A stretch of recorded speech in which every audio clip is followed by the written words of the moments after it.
Right now, it's more like a Pokemon evolution, but we started building this when GameFi was like a multi-billion-dollar value prop, and that has since faded. So really what we're looking to do is kind of show progression through the time, through things like, okay, you've got your bronze, silver, gold, platinum, diamond, kind of like StarCraft rankings. Even though I speak English as my primary language, I'll be honest, and I would admit that I did not know what Reliquary meant. A lot of people don't know how to say the word reliquary. They don't know what a reliquary is. We're kind of on the drawing board. The thing about Reliquary is it's tech. We're working on the branding and things like that. Really, what it is, it's a way for us to distribute incentives and align incentives between LPs and ourselves, being the protocol. And the way we do that is, what users are used to is deposit money. You're in there for X amount of time. You get X times Y amount of rewards. Great. What Reliquary does, and that has failed. We see time and time again, every protocol that uses an emission strategy like that inevitably fails because they're facing adversarial market participants and they make no money. It's a pretty big problem. So step one, okay, creating protocols that generate revenue. We're doing that with Reaper, with Granary, with Ethos. Step two, figuring out a way to make bonds in DeFi work and to align incentives in DeFi. So if your viewers aren't familiar, finance exists as like a function of yield, pretty much. So incentives, supply, demand, the basics of economics underpin everything we're doing. So there's no world where everybody is just like, oh, I'm going to deposit my assets here for nothing in return just because I love, Justin Bebis's weird painting in his background. Maybe there's like one person like that, my mom. My mom will do that, but anybody who cares about their finances is not going to do that. My mom does care about her finances, but she also loves me.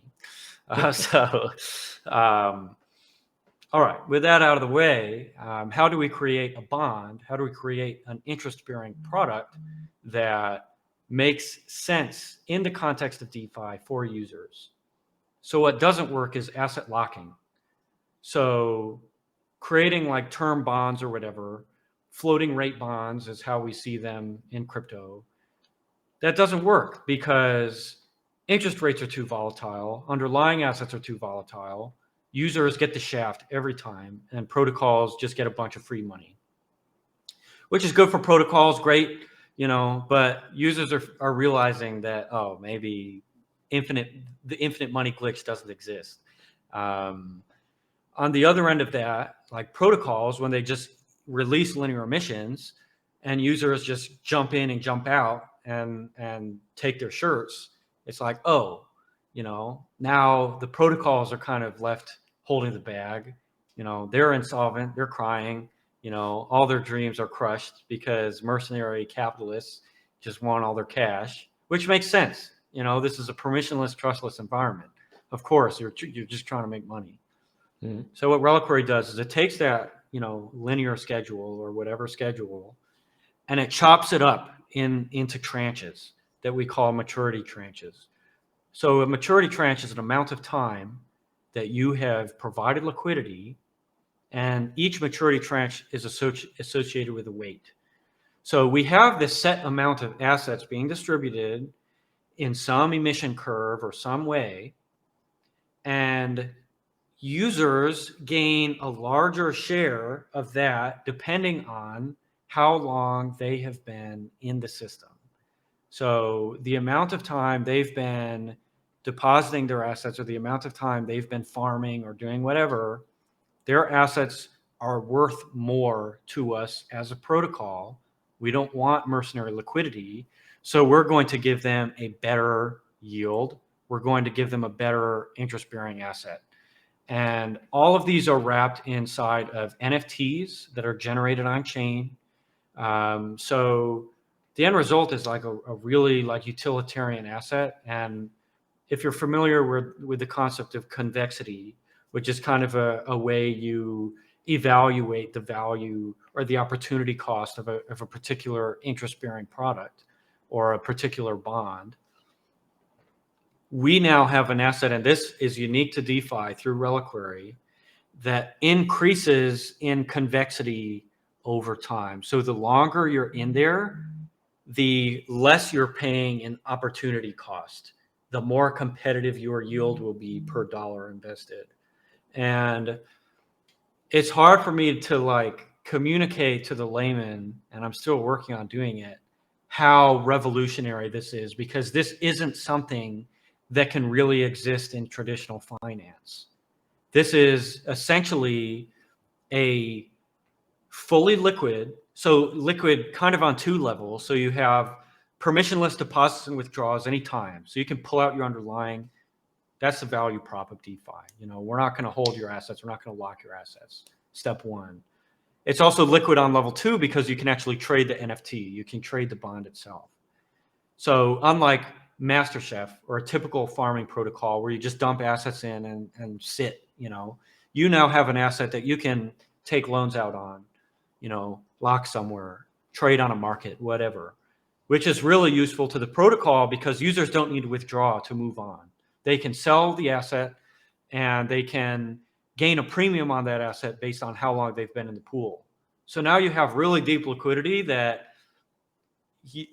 the withdrawal and dump mechanism is going to be user's second choice because we've now turned time into money in this fully liquid bond. And that's what's really dope about Reliquary is it's like, here we have a product that delivers hyper competitive rewards to our absolute most valuable users, to our most loyal, longest term users. And it's done in a way that is a strict value add to existing infrastructure. So, you know, you've got your multi-asset rewarders. We have a built-in airdrop mechanism. We have a dollar cost averaging mechanism. You know, we have all these killer features that a lot of which don't exist elsewhere, a lot of which users, you know, have come to expect.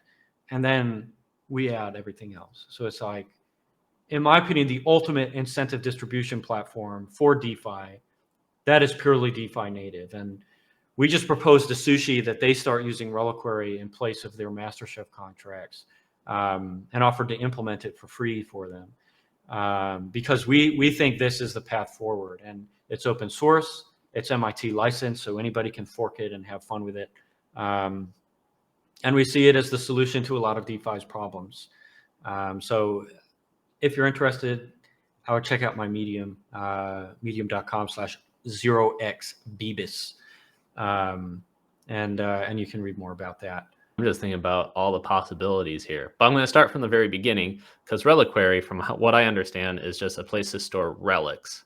Just a location, could be a shrine. A relic is something that gains value with age and gains importance and significance with age. And that's kind of the impetus behind the name. I've been in a lot of meetings where people with English as their second language or third language have tried to pronounce Reliquary, and it's not pretty. So it's something I'm aware of. But in case we do stick with the name, Reliquary is how it's pronounced. Reliquary. Truth be told, I did have to look on Google and listen. Let's say you hit a certain timeline, you get to a year where you've locked up. Can you get, let's say, a huge bonus where it's a different NFT, just an art NFT, saying like, dude, you're the first, you know, you hit the year. You can do that. You get multi assets to it and you get bonus because we played, I assume that you played video games and all of a sudden you get to a certain level milestone and then you get extra bonuses. Could that happen with an NFT where all of a sudden you get showered with the bonuses? You're the only one that gets to decide how to use that. And then maybe 5 weeks later, you could say, all right, I'm willing to sell my NFT position, but I still get to keep all these bonuses that I got because I hit that 1 year mark. Yeah, that can be built into our system. In my opinion, really epically cool. I'm not going to get too much into the technical nitty gritty, but our system is able to have a sense for time between deposits and withdrawals that no other system can. We can basically execute arbitrary logic during a deposit and execute different arbitrary logic during a withdrawal using hooks that don't affect the security model, that don't do anything. It's just a way to do something else. So what we're able to do is, for example, this kind of airdrop thing I was talking about, on deposit, we can call another contract and say, this is when the user deposited.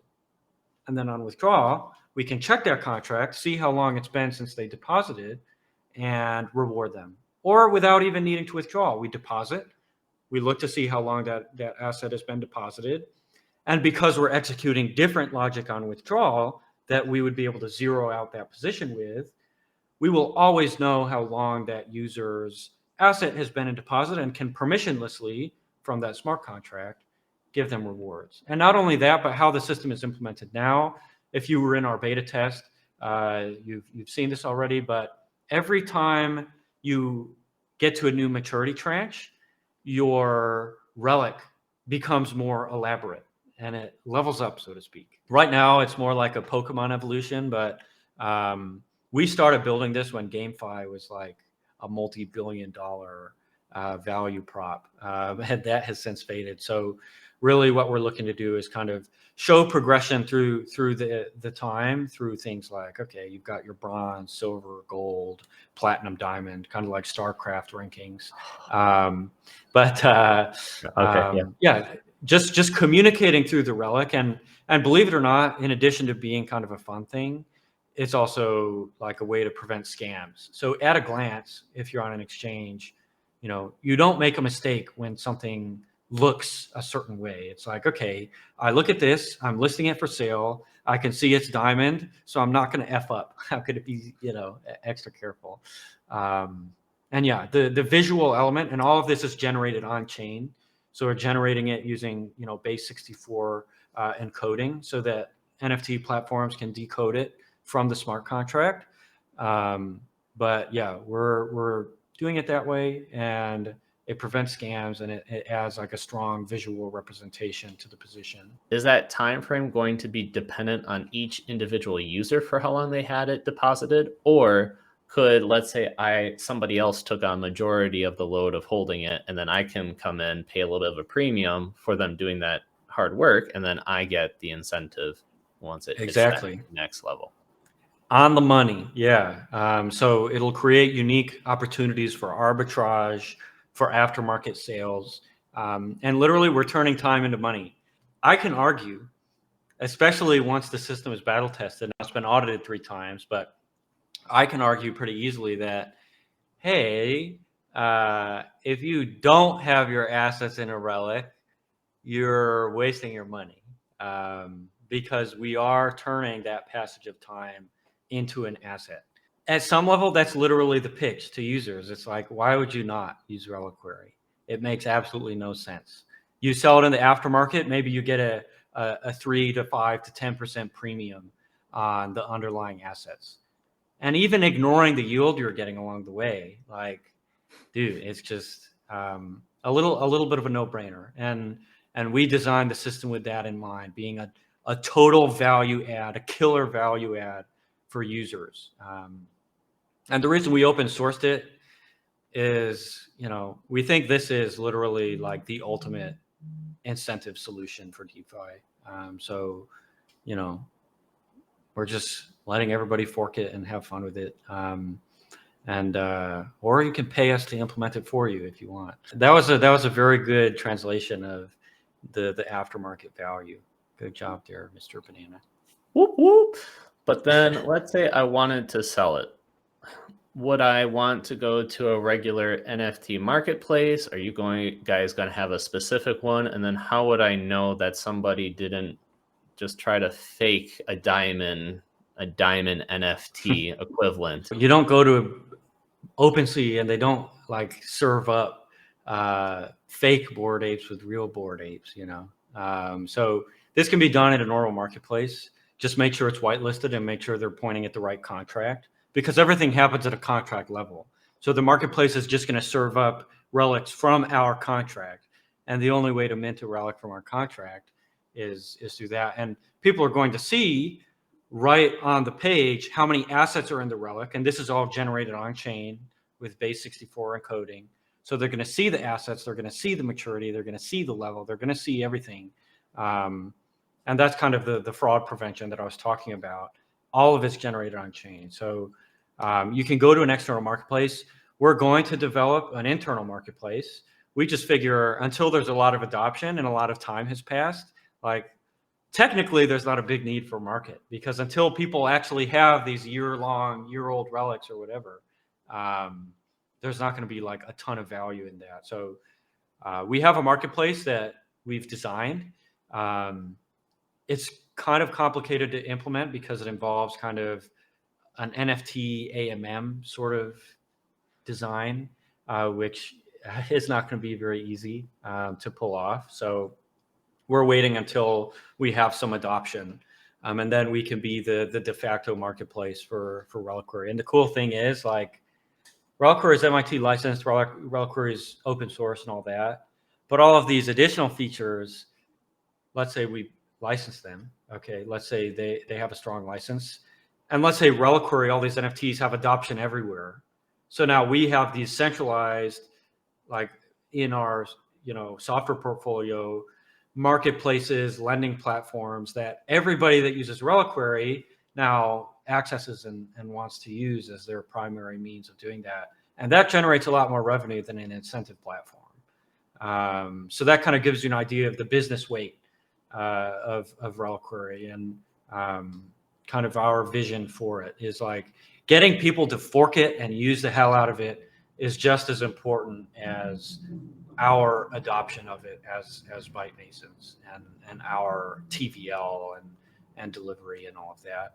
Would you be able to combine different NFTs together? So what if somebody had a $10 position and another person had $100, etc.? Is there a way how it could be smart to combine the two and then it takes like the average tranche, or is that going too far into what? Oh, that's cool. You can split them, you can merge them, you can shift from one to another. Wow. And all of the maturity goes along with it. And that's maturity as a function of the underlying asset. So if you have a huge relic, or if you have a small relic with a ton of maturity, we take that maturity, we multiply it by the underlying, and then we fuse it with this other one. And let's say this has a lot of assets and a little maturity. It may still have the same amount of total maturity at the time of merging. So that's how we kind of, it's just, we're doing weighted averages of everything to do all this stuff. So yeah, you can like do whatever. And that's kind of how our AMM, how we want to work out the AMM is we just have a big, huge, super blob relic that we can just absorb and issue new relics from. And that way be really capital efficient gas wise and just like churn through, sales and do it in a way that's like, hey, guaranteed liquidity here.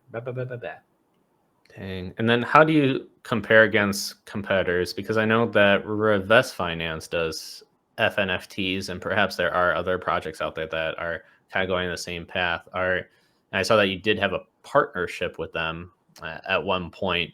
So did you kind of like take that concept and do your own thing now, and that's what you're going to be focused on? Yeah. Well, I mean, us and Rob from Revest are like homies. We were working on Reliquary before he was working on Revest. But it's totally different market segments, It's like his is kind of like a catch-all utility with like a lot of cloud infrastructure, kind of like a vault with the ability to deliver unique features to an NFT. And his stuff is dope. Like Resonate is really cool. We're good friends with him, but ours is very purpose-built. Ours is designed to be the absolute best incentive delivery platform, incentive alignment platform, emission platform, whatever. He can probably with like a bunch of different XYZ do something relatively similar. Never with the same security model, never with the same API, never with the same level of simplicity as ours. So we were like, we're not going to get complicated. We're going to do this one thing absolutely perfectly. And that's what Reliquary is. And Rob will tell you the same thing. Like, I don't see Revest being a competitor with Reliquary in either of our respective domains. So yeah, Rob is dope. Shout out Rob from Revest. The last part about Reliquary, the extra rewards in and of itself. Because in previous discussions, you mentioned that all yield rates go to market rates. Let's say an LP position gets you 3% yield. Pretty much all the different places where you can get yield is going to go towards that 3%. But then with Reliquary, you're getting extra rewards. So is it coming from the Oath ecosystem? Can you reach out to different projects and protocols and say, hey, if you want to get like an extra little boost, give a little bit of incentives as well, hop on in, and then all of a sudden you are extremely competitive? Yeah, all the above. I mean, Reliquary has, like, we could do infinite stuff. Like Reliquary, I mean, I would say at this point, it's a perfect piece of software. Not to, I'm biased, obviously. But yeah, I mean, Reliquary for us, for our use case, is something to build on top of Reaper to make our vault products the most appealing things in town. So they're already pretty appealing. We take fewer fees than anyone else. Let's say, for example, you have our multi-strategy vault, beautiful interest rate, more scalable than any other kind of investment vehicle. Let's say on the Reliquary level, we incentivize that vault token. So users deposited in Reaper, they have this token. Now Reliquary, although we do the depositing for them if they want at the Reaper level, but now they deposit that into Reliquary. Reliquary, of course, has its own really kind of insulated security model. So it's not doing the same thing as Ethos or Granary, where it's like, managing assets in and of itself, which is a really good way to manage risk at the protocol level, but Reliquary doesn't need to do that. We take these investments. So we take this, Reaper token, this RF token, we put it in the Reliquary, and let's say that on its own is getting 4 to 5% interest going to the user. We put another 2% on top of that with Oath, separated across these maturity tranches. And wow, now we have a product that gives users infinite time horizons without us having to spend a ton of money. And the impact is TVL on the Reliquary level, TVL on the Reaper level, TVL on the Granary level, optimized liquidity across the entire network. And just the value add is humongous. It's kind of a way for us to have as high an impact as possible on our ecosystem, spend as little as money as possible on incentives, while creating the most competitive products, and doing it in a way that is very sustainable and gives us really long time horizons. That's like the reason that we build in the way that we build, is so that we have these integrated solutions that can give more value to the user than anything else, while not shorting us as the business or the protocol. So we're making enough money to offset all these incentives that we're emitting at the top. Okay, awesome. And then the users getting 2% better yield than they will anywhere else, because we're taking fewer fees across the entire stack, and because we can take advantage of kind of this tiered yield structure. So yeah, Reliquary just sits nicely at the top there, and it allows us to deliver users to our favorite Reaper products. Or let's say we want to do a co-incentive program, deliver users to something that is really efficient for us to incentivize. You did mention about risk and trying to insulate each, I guess, portion, so Reliquary, Reaper Farm, etc. But since these are so well integrated, what happens if, knock on wood, something were to happen to Reaper Farm, where there be an exploit? Because there's plenty of new features that you're pushing out. And with new features comes with risk that things could get exploited. So let's say something were to happen to Reaper Farm. How would that impact all the other applications, and how would you try to do risk management for that? So that would impact the entire tech stack. So let's say someone moves in and exploits Reaper. And let's say Reaper is underpinning a Reliquary position. Let's say Reaper is underpinning an Ethos position. Let's say Reaper is underpinning a Granary position, managing $50 million. That $50 million would evaporate across the entire tech stack, or top to bottom throughout the entire tech stack. And really, like, how would we risk manage that? Like, you can't risk manage that happening if it's already happened. At that point, you're dead. Just cry. And like I was talking about earlier, like, we don't have access to insurance to hedge against these risks in kind of like an absolute TradFi sort of way. So really the only thing you can do is look at the use case. Okay, so something that you'll probably see on Reaper, especially on Optimism, is we have different vaults for the same assets targeting the same protocol, each with different risk profiles. So for example, let's say we have our simple lending strategy, something that is battle tested, has worked really well in production forever. Great. Okay. Ethos Reserve, that's our risk off protocol. We're only going to deposit in that strategy that is fully battle tested and that we know and that we can rely on never kind of breaking down. And of course, like, everything at the point of release is battle tested, should be battle tested. We had an exploit in August, very early August in Reaper. We moved to production with some new tech. It was in a beta environment for 2 months. It had been reviewed vigorously, and we got exploited for $1.5 million, which like sucks. And that in and of itself was like a big step forward for us tech-wise. And like, our company was founded by security engineers. We're like rigorous with how we manage things, and something honestly relatively simple slipped through the cracks. And that's something where we took a step back and we were like, how could this possibly freaking happen? Like, we spent months and months securing this. We had a ton of eyes on it. What the hell? And it was something simple, and it was like a deceivingly complex implementation of a simple interface, but that's something that happens. Now, that has since been fixed. It has since been audited again. And we're in like a really, really good, safe spot. And the thing that really stinks is how Reaper works is we have vaults and we have strategies.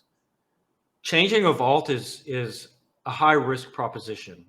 So when you're talking about implementing new tech, doing all this stuff, that doesn't happen at the vault level, because the vault is what secures assets. It's what manages accounting.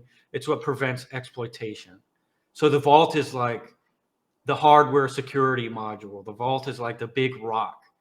The strategies which plug into the vault have their own security model that depends explicitly on the vault. So when we're iterating, think of like, a plug-in system. We have these strategies that can plug into this vault, and in a very risk-off manner, they can be iterated on and upgraded because everything is internal to the system.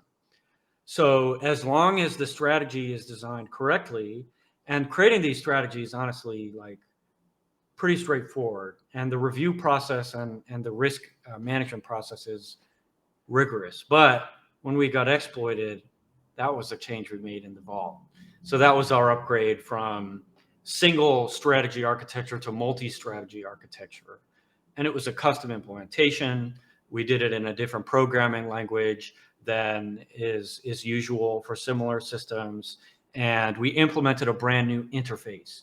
And unfortunately, we tripped and we fell on our faces. But now that that's done, now that it's been audited, now that it's unfortunately been battle tested the hard way, we don't have to upgrade our vaults probably ever again. And anytime we upgrade a vault, it will be in a very heavily siloed environment. So the next upgrade to our vault will probably be like risk tranched yield. And the nice thing about that is we can do that without touching the vault itself. We can do that in a layer above, thus isolating the risk and the security to that layer, which is much easier. So yeah, I would say risks do exist and change does happen. But anything that we're directing users into and depending on is kind of a fulcrum for a lot of this economic activity from the ethos level, from the reliquary level, from the granary level. That's going to be a battle tested system and it's really not going to be touched. But things happening on the Reaper level, where maybe it's a brand new product, maybe it's something on Pain.finance, which is our beta testing environment. That stuff isn't going to be like battle tested until it's been on the platform for a number of months. So there are risks there. But anytime we drive assets through Reaper, it's going to be in our most battle tested, most secure systems. But what I'm essentially understanding is that although there's the ecosystem of all the different apps, Reaper is like the heart of this thing. So therefore, it requires a lot more attention, a lot more auditing and focus with security. Because if that thing goes, oof, everything else is going to get yeah, and it's not really about that thing going, because Reaper.farm is 500 smart contracts or so. It's not like that thing doesn't go. It's like, oh, that thing maybe lost a feather in flight. And it's extremely heavily battle tested, by a ton of users over a lot of time. To give you some context, Reliquary has a team of 2. Ethos has a team of like 1.5. Granary has a team of 2. Reaper has a team of 9. Moon has a team of 2. So Reaper is massive, and the level of security and rigor we apply to Reaper development and deployment is, by most standards, like insane. So it's kind of like aerospace would be the only comparable industry where it's like, if you mess up once, this airplane crashes and everybody dies. And the thing is, like, aerospace at least has margin. It's like, oh, you can make an emergency landing. But for us, it's all or nothing. It's very binary. It's like either we have protected against all of the vulnerability and we have protected against like any potential attack. We've siloed all the risk. We've covered all the surface area. If not, we're just boned.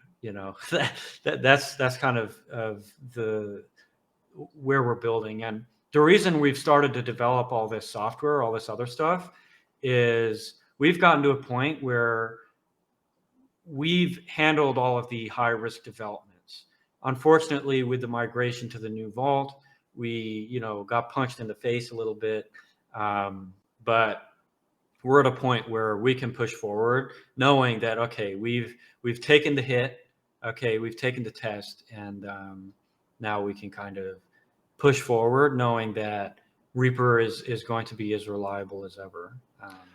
And how long has Reaper been out for? Because I'm not sure if you can see in the screenshot, but essentially the user can interact with pretty much anything here. You don't have to have a Moon wallet or be with Moon just to interact. You can go straight to Reaper Farm, and some of these apps are out and some of them are not. But Reaper Farm is out, and how long has it been out for?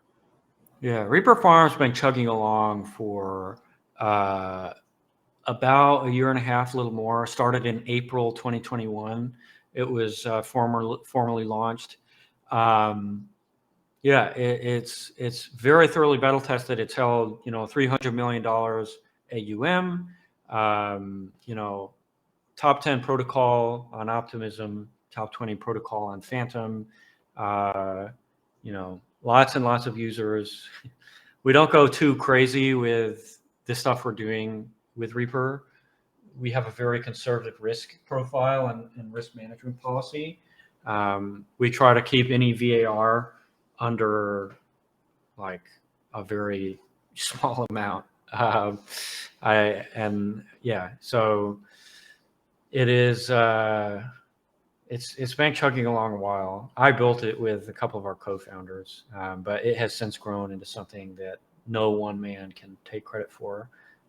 Currently headed off by my co-founder Goober and our lead engineer Tess. Tesseract. You've probably seen him in the Discord. But yeah, it's got a very serious, elite senior engineering team working on it all the time. Beautiful. Now to hit you with your favorite question, when? In regards to when are we thinking Reliquary is going to come out to production, Ethos, Moon, etc.? Can you give us any rough timelines? Yeah. So I'll tell you where they're at. The thing is, like, part of this rigorous security process is unfortunately testing for months and months and auditing. So Reliquary and Ethos are both audited. Both of the front ends are complete. Both have been through at least one round of closed beta. For both of them, we're improving the UI UX to beyond industry standards right now. We're working on it. So as far as when, it's kind of like when the time is right. Like, we could whip them out right now, and I know our users would probably really like that. Our investors would probably really like that. Like with Reliquary, it's like, okay, here's a time-based protocol. So once we deploy, it's like, we can't renege. We can't pull it back because users will already have been building maturity. So we have the second round of closed beta coming up, which is probably going to be a 30-day incentive program. We're overhauling the UI UX right now, but the front end, back end are totally built. The data management, all that is handled. The smart contracts are audited multiple times. So really, it's like, when we're confident, we can deploy it and have it sit there for 2 years or 3 years and be good to go. So probably early next year, it'll be out of beta, and regular people can just jump in without being on a whitelist or anything. Ethos Reserve, maybe even earlier than that. So we're working with like a really fabulous designer right now, trying to make it like as beautiful as possible. What you might be used to with us is like a pixel aesthetic, kind of an unprofessional aesthetic, very DeFi, Ethos is going to be a lot different. So very professional, very clean, very inviting, not so intimidating.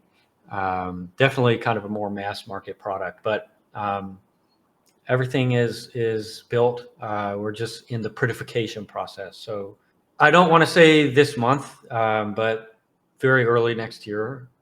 Like, nobody's writing checks, nobody's doing much in December. Reliquary and Ethos both very early next year. Granary V2 is built, needs to get audited though. We're going to be raising money for audits for that, probably again early next year. So we'll have a lot going on. Probably shortly after an Ethos and Reliquary open release, we'll be doing the Granary thing to raise probably an LGE, and then hopefully book the audits right after that. And then Moon, you're going to see Moon features and stuff from the Moon SDK kind of filter into our apps late Q1 next year into Q2. We hired early last year. We built our team early last year. And a lot of the efforts we began, well, not early last year, early this year. A lot of the efforts we began then are coming to fruition now. And like I said, like, these are pretty small teams. Like Ethos, Reliquary, and Moon, each 1.5 to 2 people. Same with Granary. Everything that we're waiting on is like administrative, prettification, security reviews, audits, things like that. And closing business deals is a big part of it before we can move to productions. All of that is going to be happening in Q1. Maybe this year, toward the end of the year, but it'll be freaking Christmas anyway. So, why would we deploy on Christmas? But yeah, so everybody can get a gift of Ethos. And that is true. We were thinking about turning it into like a Christmas promotion, but I mean, when you're building like highly sensitive, highly secure software, it's like, do we want to do stuff just to be cute, or do we want to like be serious? Right. And I want to watch it when it comes out, like for 24 hours, be like, make sure everything is good, and you want to be doing other stuff on Christmas. Yeah. We can't be cute, unfortunately. I would love to just take a marketing first, like super cute approach, but we're developing very unique software solutions. So we need to go really slow. Like I wrote Reliquary, the first version of Reliquary, in like a few hours in a diner while I was like waiting for my girlfriend and her friend to like finish a concert at the Greek theater. And I didn't have tickets. So I was like, okay, I'll just wait around here so I don't have to drive up again from the house. And I wrote Reliquary. So 3 hours to write the code. The process of fixing bugs, securing, adding, industry leading features, building a front end, making sure everything is at 100% for launch. That's a process that takes another year, So it's something that's honestly hard to remember is like how freaking hard what we're doing is, especially when, oh, wow, I wrote this system in a week. I wrote this system in 2 weeks. I wrote this system in an afternoon. Writing up a functional prototype and actually making it to market are two like distinctly different beasts. So trying to manage expectations is hard because what we're doing is very hard, and no user is going to fully understand unless they also work in the industry how hard exactly it is. But yeah, it's all kind of finishing at the same time, which is cool. So we'll have like a really jam-packed Q1, hopefully be able to just go nuts. And yeah, we have our work cut out for us. But yeah, the easy stuff is happening now. The security is done. The smart contract engineering is done. It's just closing business deals and making stuff look nice. Could Byte Masons be susceptible to, let's say, any new crypto laws with the SEC? Could it be something else when it comes to, let's say, businesses trying to work with you in the crypto side, and you're like, hey, I got to be careful, etc. Could you be vulnerable to lawsuits and whatnot?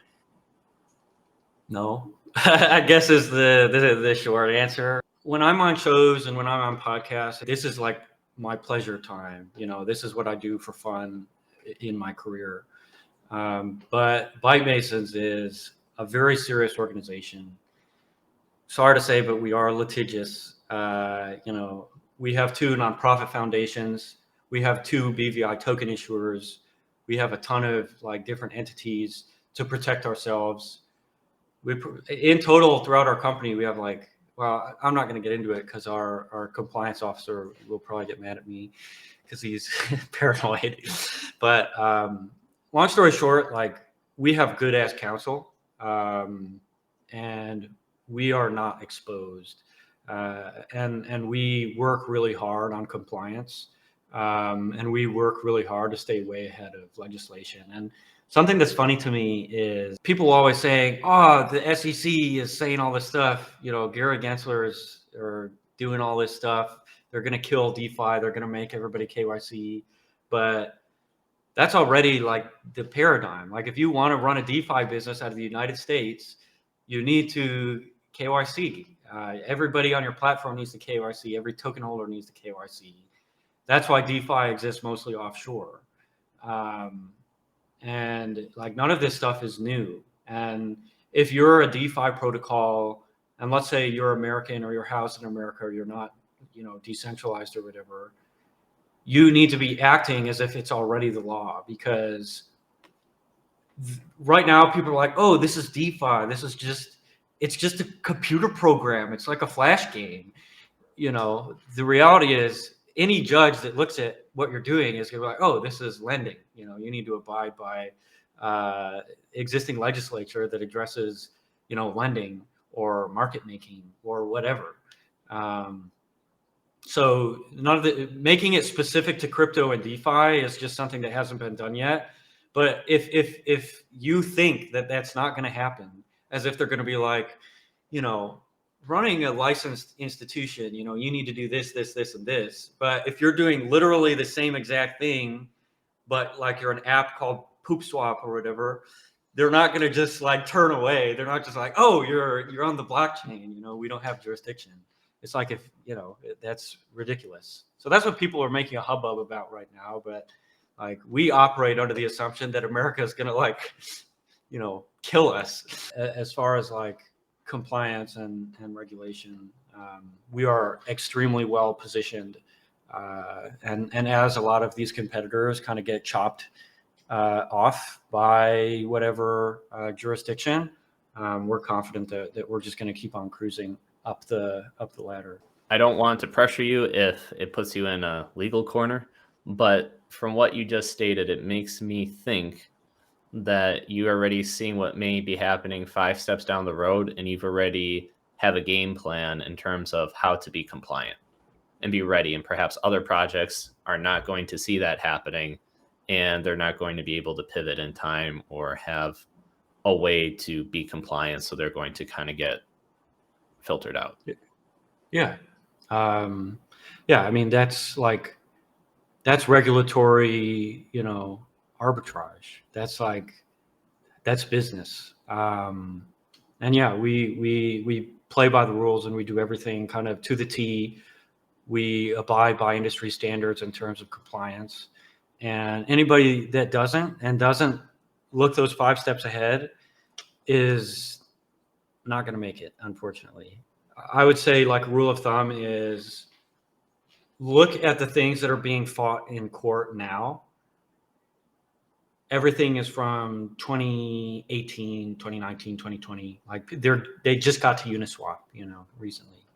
And they're fighting over that. So you can generally expect that any innovation 2 to 3 years later, SEC, IRS, the feds, whatever, are going to look at it and start to develop legislation.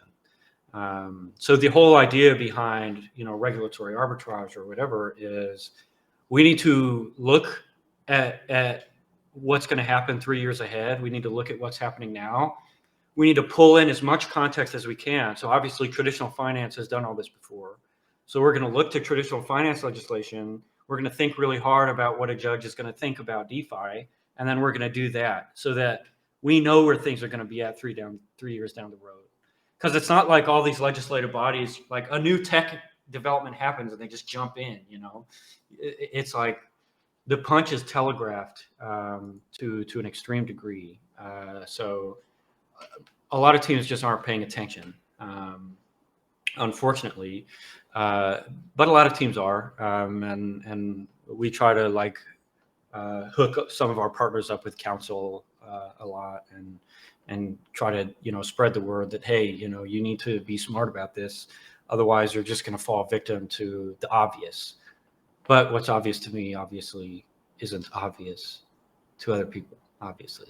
So obviously, so on one hand, some people may be kind of like shocked just hearing that, like, oh my goodness, if I'm in the US, I may potentially have to do KYC. This is not going to be cool. It's going to fall apart, etc. And you're looking at it like maybe you're not typically a fan of it, but nevertheless, Byte Masons is doing everything that they can to be prepared if such a situation does come down the path. America's the most hard-ass, financial reg body in the world, the jurisdiction. So being surprised by them wanting everybody to KYC, as is the standard in all of their banking and financial practices, what are you smoking? And none of the protocols you're interacting with are housed in the US, and OFAC, it's like, okay, most extreme, you put up, terms or you put up a disclaimer or whatever to abide by OFAC. And I'm not going to get into OFAC. I think there's a lot of good to go along with the bad. But maybe we can save that for another. Yeah, for sure. Well, Justin, I think here is a good time to wrap up. Oh my goodness, you dropped down a lot of amazing information. Just in general, I learned also about the ecosystem that you're building here is incredible. So if you enjoyed all the content that you were able to absorb, please make sure to give a like and subscribe. And Justin, do you have any last message that you'd like to share with the audience? Yeah, I mean, believe in DeFi, I guess, number one. This tech is here to stay. And this tech does have a very unique value proposition that will change all of our lives as normal humans, unless you're like a hedge fund manager or something viewing. I don't know how many of those you got. And even for hedge fund managers, it has a lot of unique values. And then I think pushing beyond that, you should follow me and my team. You can go to bytemasons.com, medium.com/oxbebis, twitter.com/oxbebis_, twitter.com/reaperfarm, twitter.com/granary finance, twitter.com/byte masons. Check us out in Discord. Check us out in the other stuff, Telegram, and yeah, feel free to reach out. Bebis@bytemasons.com is my email. If you spam me, I will literally not do anything, but I'll be upset. Well, thank you guys for watching, and make sure to like and subscribe, and we'll see you in the next video. See ya.